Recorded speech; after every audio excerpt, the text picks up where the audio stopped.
Assalamualaikum warahmatullahi wabarakatuh. Alhamdulillahirabbil alamin. Assalatu wassalamu ala nabiyyina wa habibina Muhammadin wa ala alihi wa ashabihi wa man tabi'ahum bi ihsan ila yaumiddin wa ba'd. Bapak Ibu jamaah yang dimuliakan Allah Subhanahu wa taala. Allah Subhanahu wa taala berfirman, A'udzu billahi minasyaitonir rajim. Bismillahirrahmanirrahim. Kullil mu'minina yaghuddu min absarihim wa yahfadhu furujahum dzalika azka lahum wallahu khabirum bima yasnaun wa kullil mu'minati yaghuddna min absarihinna wa yahfadna furujahunna wa la yubdina zinatahunna illa ma dhahara minha. Katakanlah kepada orang-orang laki-laki yang beriman untuk menjaga pandangan mereka, kemudian untuk menjaga kemaluan mereka, karena yang demikian itu adalah lebih suci, lebih baik bagi mereka, dan Allah Subhanahu wa taala Maha mengetahui apa yang mereka kerjakan. Dan katakanlah kepada orang-orang mukminat, orang-orang yang beriman dari kalangan perempuan, untuk mereka menjaga pandangan mereka dan menjaga kemaluan mereka, dan juga tidak menampakkan perhiasan mereka kecuali apa yang memang kelihatan. Bapak Ibu yang dimuliakan Allah Subhanahu wa taala, dari ayat ini kita bisa mendapatkan fawaid. Di antaranya adalah bahwasanya menjaga pandangan itu adalah sebuah kewajiban.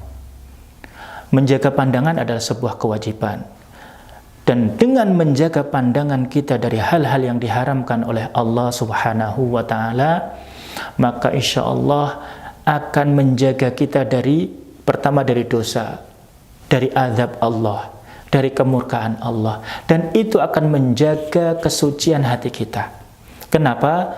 Karena mata adalah jendela hati. Ketika mata kita buka lebar-lebar untuk melihat hal-hal yang diharamkan Allah, maka hal-hal yang haram tadi akan masuk ke dalam hati kita, akan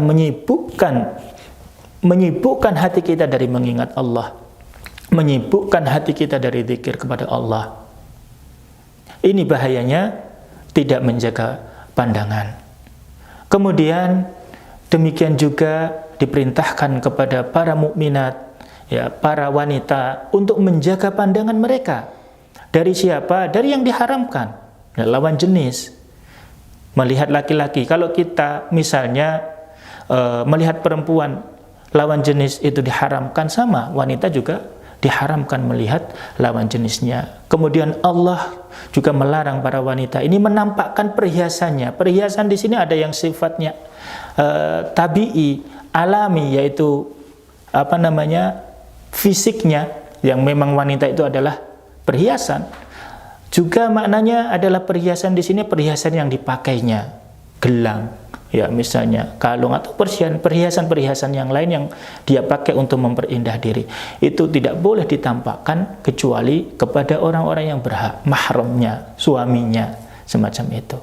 Maka hendaknya kita senantiasa menjaga mata kita. Mata adalah amanah Allah.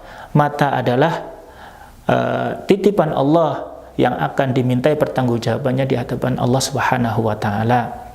Rasulullah SAW menyebutkan bahwasanya semua indera kita itu ada bagian daripada perbuatan zinanya.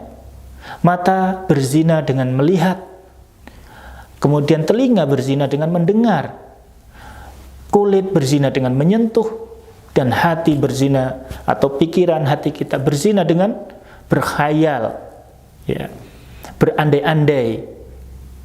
Kemudian itu semuanya akan dibuktikan oleh kemaluannya. Ketika dia melakukan betul-betul perbuatan zina, maka dia sudah jatuh kepada zina yang sebenar-benarnya, yang dimana di situ ada hadnya. Jika dia seorang yang sudah menikah atau sudah pernah merasakan pernikahan, sudah melakukan hubungan dalam ikatan pernikahan, maka hadnya adalah dirajam. Ketika dia masih bujang atau belum pernah merasakan ikatan pernikahan, hubungan dalam ikatan pernikahan, maka hukumnya adalah dengan dipukul atau dicambuk 100 kali.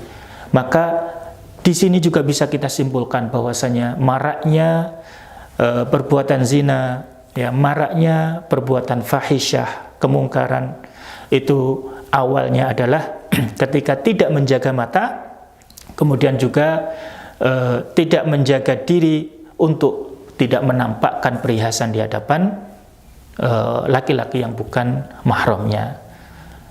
Bapak Ibu yang dimuliakan Allah Subhanahu wa taala, mudah-mudahan kita semuanya, keluarga kita, ya, kerabat kita, anak istri kita, semuanya dijaga oleh Allah Subhanahu wa taala dari hal-hal, dari fahisyah, hal-hal yang dimurkai oleh Allah, hal-hal perbuatan keji yang tidak diridhai oleh Allah Subhanahu wa taala. Amin ya rabbal alamin. Wa khairan, assalamualaikum warahmatullahi wabarakatuh. جمعية الدعوة والإرشاد وتوعية الجاليات بالسلي.